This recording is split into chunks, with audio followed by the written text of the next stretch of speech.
खरं तर राजकारणामध्ये शब्दांना सिंहासनावर स्थानापन्न करणारे स्वर्गीय प्रमोदजी निघून गेलेत।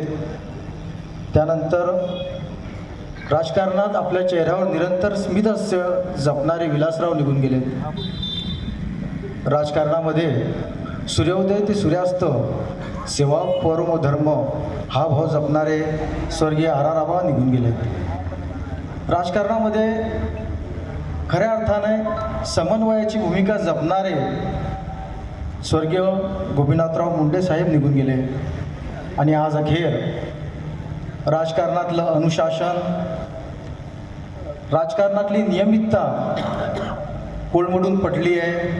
अजितदादांच्या निघून जाण्याने हे सांगताना, हे मांडताना माझ्यासारखे अनेक तरुण युवा राज्यकर्ते व्यथित होत आहेत।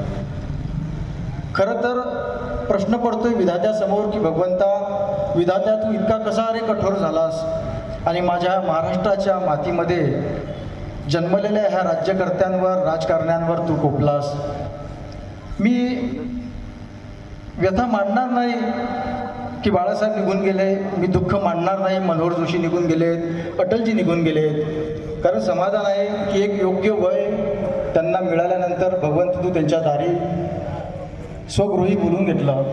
परंतु मी व्यथित होतो हे मांडताना की आमची ही 5 रत्न तू त्यांना सत्री देखील ओलांडू दिली नाहीस आणि आपल्याकडे बोलून घेतले। इतका कसा तुला तुझा मोह आवरता आला नाही। मी असं नाही म्हणत की आमच्यासाठी त्यांना जगायचं होतं किंवा जगवायचं होतं, परंतु त्यांना त्यांच्यासाठी तरी जगण्याची एक अखेरची संधी मिळायला हवी होती। काल सकाळी सूर्योदय झाला की सूर्यास्त झाला हेच कळत नाही। प्लेन उडालं, प्लेन पडलं, प्लेन क्रॅश झालं, आगीची लोट उठले आणि सगळ्यांच्या तोंडून एकच आवाज निघाला, अजितदादा। पण प्रश्न पडला मला की काय वाटलं असेल त्या शेवटच्या 5 ते 10 सेकंदांमध्ये अजितदादांना, त्या शांभवी पाठक यांना, त्या पिंकी माळी हिला, त्या सुमित कपूर यांना आणि त्या जाधव दादांना।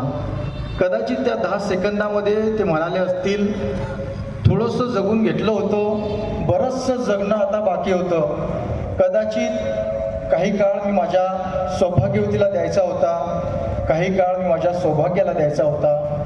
कदाचित माझ्या चिमुकल्यांच्या पाठीवरती हात फिरवणं राहून गेलं, त्यांच्या गालावरती एक प्रेमाचा मुका घ्यायचा राहून गेला।